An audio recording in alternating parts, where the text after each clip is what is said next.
kai bai matsala a ƙasar nan fa.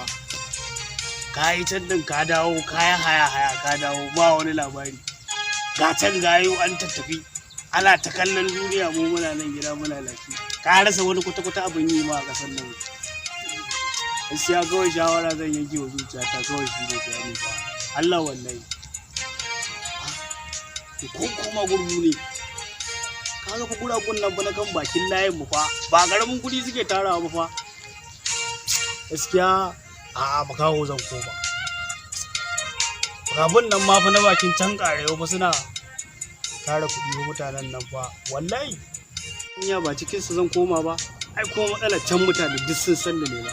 Anya layin yayi na zan koma saboda can akwai na Allah.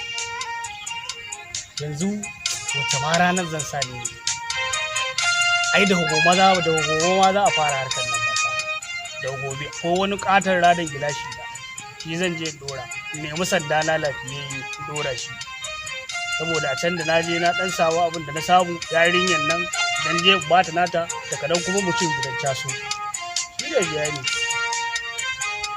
Ai kamata yi ma kawai tashin gangare kawai na ga ma je fara shirye kawai shi ne bayani.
Banza para mu.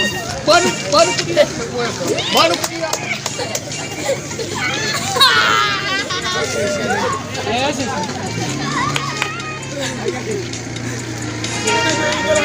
Ya gode.